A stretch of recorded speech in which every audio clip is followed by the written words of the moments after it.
Would you like to learn from those that are taking their lives, their businesses, and their passions to the next level? Best-selling author of Speakeasy and master connector Lou Diamond is here to connect you to some of the most inspiring and amazing people on this planet. Get ready to thrive loud with Lou Diamond. Are you kidding me? I'm getting sick of the industry. I've had enough of the make-believe. Oh please, am I lost or found? Welcome everyone to an absolutely spectacular episode of Thrive Loud with Lou Diamond, connecting you to the most inspiring and amazing people that are thriving each and every day. I'm your host, Lou Diamond, and today on Thrive Loud, we have a best-selling author, speaker, media personality who shares her message literally everywhere. However, this was not something she set out to do.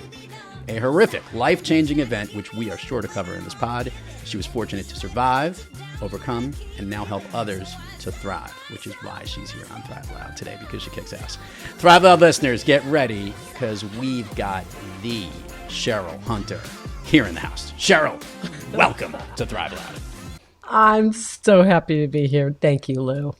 Okay, talk about the ultimate lead-in here. Obviously, you have an interesting story. You have an interesting story. It will certainly not bode well if listeners have to hear me tell it. It will come much better when it comes from you. Can you share with the listeners what happened to you in your teenage years and how it's kind of led to this path that you're on today? Absolutely. I grew up on a horse ranch in the remote Colorado Rockies, and it was heaven when I was a little kid. But when I got to be a teenager, I wanted to, frankly, get out and meet people that I wasn't related to by blood. I grew up riding horses every day. It was fabulous, but it became restrictive when it was like all I do is shovel, horse things. You can say whatever you want on the show. Yeah, Cheryl. okay. You can say what it is. Yeah, I was like, there's something great about it. Like, there's nothing like, nothing knocks the pretense out of a person like standing knee deep in horse crap all day and shoveling. And yet at the same time, I long to see the world and read places that see places that I read about in books and seen in the movies and TV. And I thought, God, my life is wasting. My whole life is wasting here at age 15 or whatever I was. And I thought, I've got to come up with a plan to get out of here. And I took a personal day, hopped on my mini bike, rode an hour to the nearest store and picked up a Glamour magazine, and it was talking about that they always need models. And I thought, well, I'm tall enough. I'm on the boys basketball team, which was probably a function of being in such a small town. But regardless, I said, that's it. But where do they need models? I guess Europe, right? I talked to my best friend as soon as we graduated high school, talked my best friend into going with me, and we went. The big day arrived. We went to Europe. And literally no sooner did we arrive in France than a man with a camera around his neck, like one of those big, old-fashioned, nice, real-looking ones, asked me, hey, are you a model? I can make you one. Just come with me and my friend over there. And I thought, oh my God, that's how easy it is to become a model? Who's better than me? Now, as I tell you today, and as an adult, it sounds like, what on earth? But at the time, it seemed like this was a dream come true. Now, my friend, of course, was like, absolutely not. But she wanted to go back after we were done. And I looked at this trip to Europe as a way that I was going to break free and stay in the big city for the rest of my life. So I went with the guy and his friend. They drugged me. I kept saying all along, when are we going to take the pictures? They took me to a construction site that was empty. And look, you can fill in the gory details with your mind, but they held me there captive. 2 men, me. They were brutal.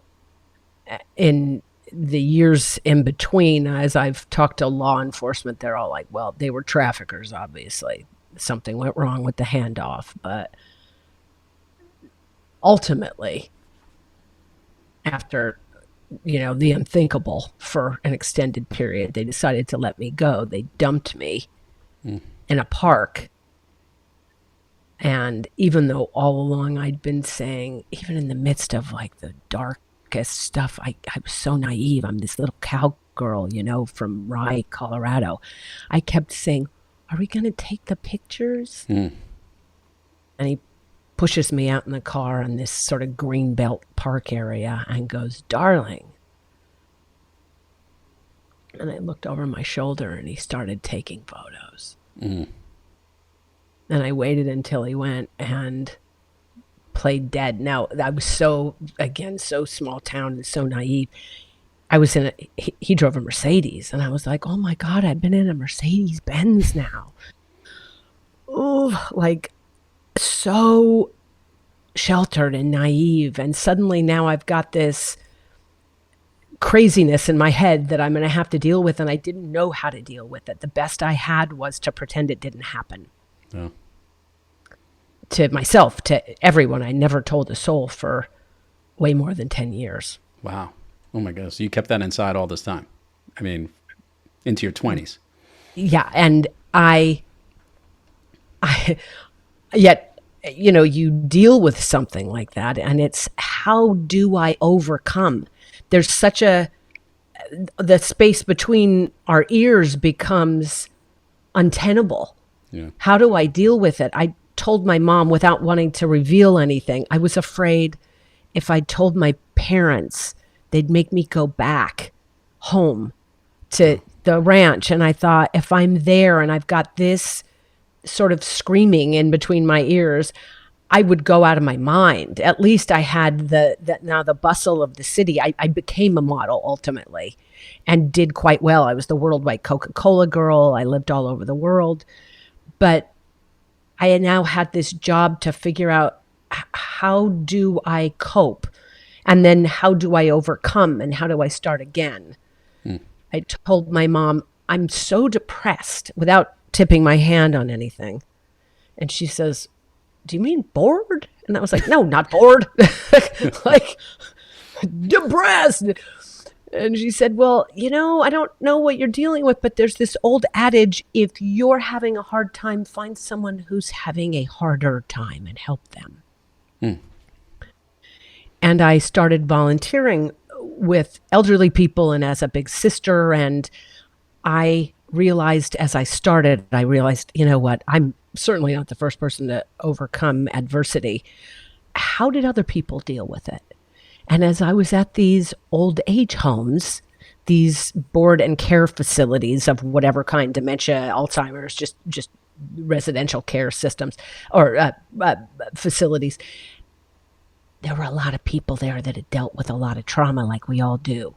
Yeah. War vets, there were Holocaust survivors. And I thought, I'm going to make it my mission to understand why some of them overcame and had happy lives and others did not. First, I'm just going to start by listening to them. Yeah. And they were thrilled because nobody listens to them. Yeah. I want to jump in, Cheryl. What was there a specific event or activity or something that happened that made you start, that actually you said for it was about 10 years later to actually openly talk about it? Was there an incident specific? Yeah, one of the things I did to overcome was I started taking personal development seminars. I felt really great when I was there and I finished all the programs. So I started leading them just because it gave me something else to study and do. And I eventually led programs for hundreds of thousands of people. And I was leading a seminar one night and the exercise happened to be about forgiveness. Now, I'd never spoken a word to anybody and it was way more than a decade later. And the exercise, the premise was, we can forgive anything. And this woman stood up and said, absolutely not. In my country, there was genocide. I escaped. I married a man who abused me and my children. There are things that are unforgivable. And I just kept saying, nope, I'm kind of holding the party line. Nope, everything can be forgiven in the sort of just a hypothetical. And the room started to turn. And there's 250 people or so in there. This man stood up, threw down his books, kicked over a chair, walked out, and the room is siding with her. And I thought,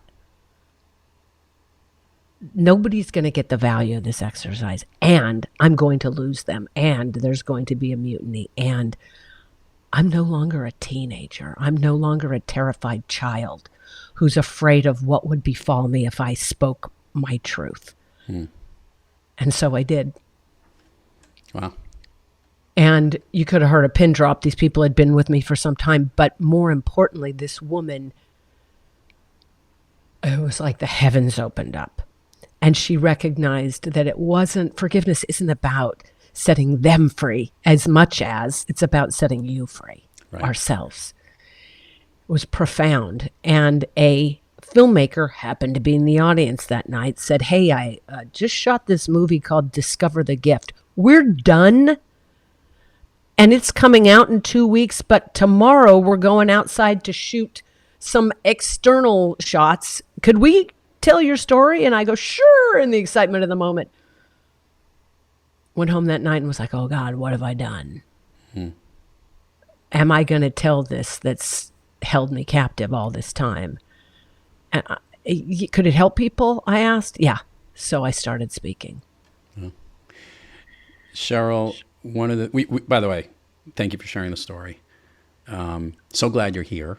And you got through it. And I state that obviously, but also there are so many that don't get to that point or get trafficked off. We had a human trafficking expert and somebody who's literally spending his billions that he's made in a career to try to eliminate it in the world on this program, and numerous others who've all had personal incidents that have truly affected them and changed the path on how they would look at their lives and the things they would do. What I would love to hear from you is, at that moment, in the you saying to yourself, oh my God, what have I done? What was the gift in beginning to do that right then and there? Somehow in being able to claim what happened and speak what had happened, not like trauma sharing or blame or any of that, but to authentically share the experience of being alive, set me free in a way that nothing else could do. And it allowed me to not only share the part that I thought was most broken, but ultimately be embraced for that. And that's a cathartic experience for a human being. And then I was blessed to go on and continue sharing my message with the world. News sources and magazines and TV shows and stuff brought me in to share that message. And I realized every time I would share, a couple things would happen. I'd become more free, and it would make everything I went through worth it. But invariably, Lou, every single time people will reach out to me, or if I'm doing a talk in person, stand and wait and speak with me and share something along the lines of, I've never told anyone this, but it's profound what people share with me.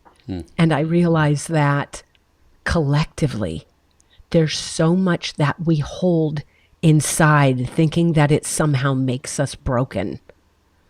But really, those are the pieces of us that connect us most deeply and profoundly with others, because we all share that. Yeah.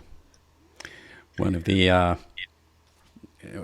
the messages I'm always about here on this program, and why we have this program about featuring those that not only thrive, but thrive loudly, is that these are connectors. These are people who connect through powerful conversations.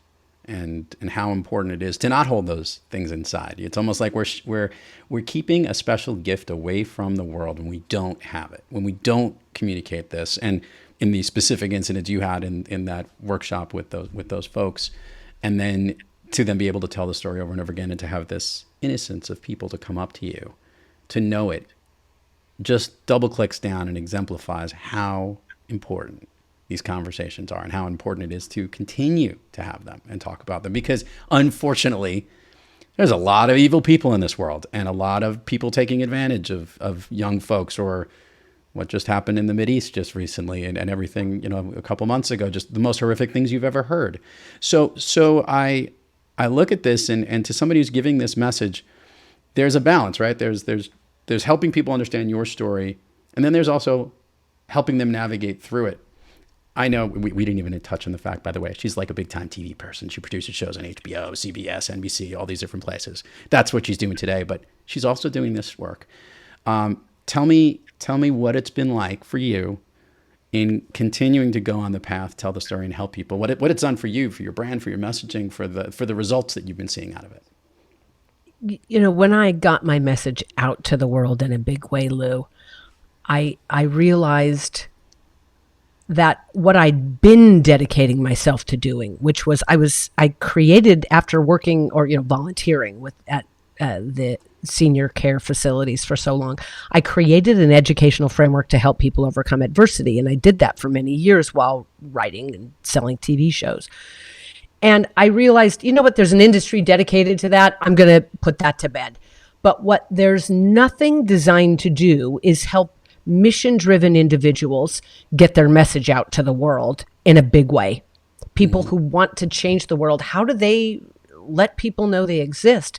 And so I pulled together a group of the journalists and TV directors and producers with whom I'd worked over the years. And we came together to rally around mission-driven entrepreneurs, thought leaders, messengers who want to change the world, but they're invisible right now. Nobody knows they exist. And we help them craft their messaging. We help them get media trained. We help teach them exactly the way media works so that they can be positioned as a peer instead of somebody who's begging, please, sir, would you put me on major media? It's like, it took me so long to get my message out to the world, even though I was somewhat connected working in TV. But I thought, God, if we could, there's this power that major media has to shape the collective conversation. And if we could use that existing infrastructure that media has for good, for conversations about what's possible, what couldn't we accomplish as a species, right? Mm-hmm. And it's to watch our clients be out there on TV and magazines and newspapers sharing the things that they've created that make a profound difference it's the gift of a lifetime. Mm. You've been obviously very well connected with a lot of the stuff you do. And I would love to hear, I guess, because it is a challenge, by the way. The challenge I was going to go with is to somebody who's helped on the HBOs and the traditional media, or now the streaming media, which has blown up in so many different ways. It's gone up, it's gone down, from movie screens to small screens to big screens to streaming screens to the things that are on our phone these days. Because one of the other things is there's like a whole world of the non-traditional media, the social media, and the TikTok world and Instagram world, which we do a lot of promotions through on this program. But I'd love to hear that. You're right. Those people, nobody knows who those people are all the time. And it doesn't really happen until it happens in the mainstream way. A message to those out there who are trying to figure out the game plan and the balance between the two, because it is like a seesaw battle of where to be and how to deal with that, specifically these great people with these great messages like yourself. So give a quick little one-off tip, I guess, that's going to help people understand that balance between the two worlds. Absolutely. There's something about claiming your story, whether it's what had you invent your business or your brand, or and sharing that as part of the brand story. It's a funny thing. We have these two clients, a husband and wife. They're college planners, and when they came to us, they live in Atlanta, and they're just extraordinary. They help families who would otherwise never be able to afford to go to college for a fraction of the price. But they came to us, and the husband said, I'd asked, what's your story? And he said, well, I can't share my story. I'm the quintessential son of an immigrant mother who had 5 kids to raise on her own. And I couldn't go to college. I could never share that I help people go to college. I was like, au contraire. That's the exact thing. People need to understand, because that is what makes your story so compelling, your brand so compelling. When I was a young model, I went to Japan, and there was a thing I learned when I was there. There's a Japanese aesthetic called wabi-sabi. And it was explained to me that wabi-sabi is the most important of all the Japanese aesthetics. It says that an object can only be seen to be as beautiful or as wonderful as the flaws that it embodies. And I thought, at the time, I was thinking, of course, of myself, I was like, well, I'm ruined. I mean, you can't be tortured and gang raped and defiled and so brutally beaten and mind messed with over time and be okay. I'm ruined. My life is over. Are you saying that darkness that I embody, that could be the light? That could be the good part about me? And they were like, aha. I didn't ever say those things, but they said anything is beautiful to the same degree to which it holds ugliness, flaws, damages, ruined things. And as I bring up this husband and wife, Danny and Karen, the college planners, when they finally embraced that, yeah, this is a guy who couldn't go to college, but he'll make sure your kids can. People started coming to them from around the country. They expanded their business nationwide. They hired all their competitors. We have this old adage, that we were given by Field of Dreams: if you build it, they will come. Not necessarily true. Everybody today has an access to a microphone. Right. But if you're able to find a way to share those things you would normally hide, and do that in service of the people that you're serving, they will, in fact, be the path to your door. Love it. I love asking guests this question, Cheryl. Look, you've managed to turn an unfortunate situation in your life into something that is an ongoing message and helping others and using all the skills you have, your modeling, your television connections, everything, which is why you thrive and that's why you're here. And everyone who's listened to this episode up to this point knows you're just always having this amazing, thriving type of things. But we all know, as you know better than most, we all have days when we're not quite kicking on all cylinders and we're a little off our game. Cheryl Hunter, when you have trouble thriving, what practice do you seek, or maybe which individual do you seek out to get yourself back on the thriving track? One of the things I seek is I have created a circle of friends, and what we do is remind each other and ourselves of who we are. And we'll reach out with a little 911 help. Which person am I today? I kind of forgot. And we will remind ourselves of who we are. But it's an interesting thing. There's this old, parable about the footprints in the sand, and the person's walking along looking at the footprints and says, Lord, why during the most challenging times did you leave me? Oh, no, my child, I carried you. And I like to recontextualize the hardship as, aha, this is when all of it, God, the universe, is conspiring for my good. And it may look like a dumpster fire today, but I've learned better. I know unequivocally that the things that I think are horrible will always turn out in my favor. And I remind myself of that, reach out to my friends, and have them remind me of who I am.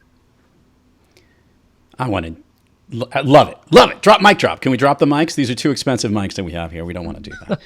Let's do the admin Lou, part. You're the greatest. Let's do the admin part of the show, Cheryl. I want you to share with the listeners all the places people can find you, websites, URLs, social handles. We will put it on the show notes. This episode is coming out literally in the first full week of December. I know, that's really soon. So check it out and share with the listeners.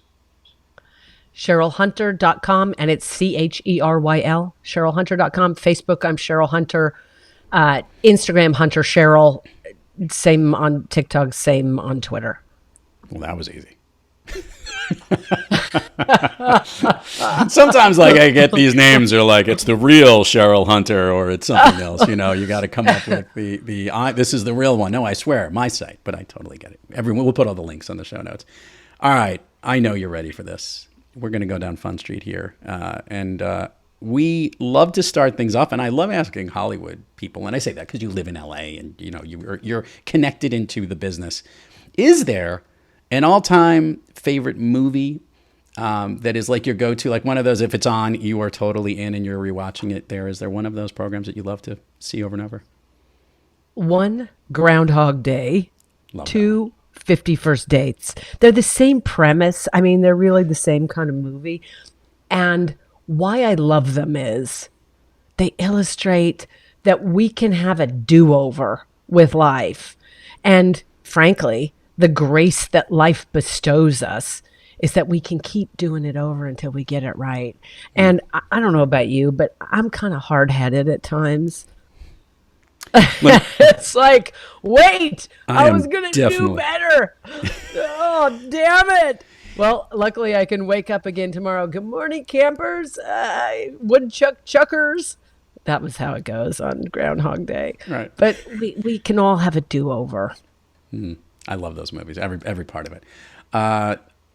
I just wanted to say, by the way, and you know, for those who are watching the video of this episode, obviously you've seen and heard Cheryl get emotional and whatnot. And I always joke about that. I'm like, you know, man, you know, should we do we need a moment? Do we need a chance? But no, but that's how good she is. She speaks from the heart. This must happen all the time. Thank goodness I don't have eye makeup problems. It wouldn't be much. You know, when your message is the shit that you think is wrong with you is actually what's right, I can blow my nose. Yeah. So well, it's okay. You can. And by the way, and I think we love you for it. I've just met you, but I already know right away the soul that you are. Okay. She heard this at the beginning when I gave her the layout of the show. She's listened to the program before. And I said, we're going to go down what I love to call the speakeasy pub crawl. And we're going to take a shot of gumption. And I'm going to ask you questions. These are the first thing that come to your mind. Most of these things lift you up, motivate you. They basically make you thrive. Are you ready, Cheryl Hunter? I am ready. Of late, a song that you love to listen to, one that pumps you up, or for you, since you're a speaker, maybe it's your walk-on song. God, I should have a walk-on song. Note to self, get one. You need one. What's your favorite song? Maybe this is it. Maybe we're going to find it. I've been listening to this song called, it's Lawrence. What is it called? Don't Lose Sight. It's like, don't lose sight of your dreams. No matter I try to give them heaven, but they won't get it. And like I'm trying to give my all, but they won't let me. They're not getting it, but I won't lose sight. Baby, don't lose sight. I like it. And we got quotes from the song too. That'll help my team tremendously as it's playing underneath us on this episode here. You misphrased my damn ass. I like how, by the way, that a little bit of Colorado comes out every now and then from your voice. I captured a little bit. It's like you get a little bit of that Midwest mountain. When you're a cowgirl or a rancher, yeah. You just like everything will shoot. It's like somehow I become Southern when I'm on the ranch. I'm talking to my dad. I go, well, dadgummit, and I'm like, where in the Sam Hill did that come from? Okay, a favorite food that is not a dessert. Oh God, I have to tell you, anything Japanese, like sashimi specifically. Okay. What was the other thing you talked about before? It wasn't wasabi. It was wabi-sabi. What was it? Oh, wabi-sabi. Wabi-sabi. Okay. You mentioned that. See, when I lived in Japan, when they first said it, I go, you mean like wasabi? Exactly. But anything sushi or Japanese food cuisine lady, I like that. Yes. I've been to Tokyo, and it is unbelievable. The food there is off the charts. Incredible. Amazing. Yeah, it really is. And a favorite dessert?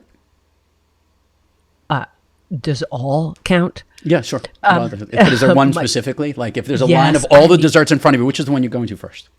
Panna cotta. That is good. It's like, oh God, I lived in Italy for a while back in the modeling days, and they used to try to convince us not to eat. They would give us cigarettes. They're like, smoke, don't eat. I'm like, no. I'm going to eat your desserts every day, though.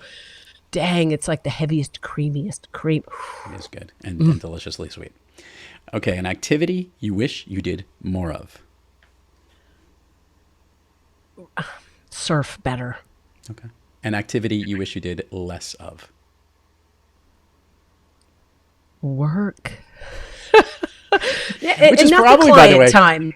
Not the that's the client time. Answering email in an unproductive way. I think it's the admin. I think it's probably the most common answer when I ask this question. It's the admin component of work, which eventually, don't worry, ChatGPT or something else will take care of it for us. Lou, there you go. Yes. We're solving that problem. An activity that's relatively new to you, Cheryl, that you've recently tried, that you like so much you want to tell everybody else to try. Oh, I like road biking and other cycling, but I just kind of started mountain biking. I'm terrible, but it's scary and exhilarating, and try it, but not near me because I may hit you. I don't know. Cheryl, if I were to snap my fingers and you can be anywhere in the world, where are you? Where I live. Ah, nice. Right where you're at, huh? Yeah. Home sweet home. Yeah. Awesome. I got the ocean nearby. I'm actually looking at it. I mean, I'm so blessed. God. I was committed. I said to myself, I'm going to build a life from which I don't need a vacation. I walk out the door onto the bike path, blessed to be right at the beach. And there were, other things in life that I have as goals that I'd love, but this one is a dream come true. Cheryl Hunter, everybody, check out all the links of this episode. Go check it out. Follow her on all the social handles, which we've learned are very easy to follow. Thank you for sharing your story. Thank you for doing what you're doing. Thank you for helping so many people. And thank you for coming on Thrive Loud today. My honor, Liz. Thank you. To all our listeners out there, thank you for joining us. And until next time, keep moving onward and upward. And remember, be brief, be bright, be gone.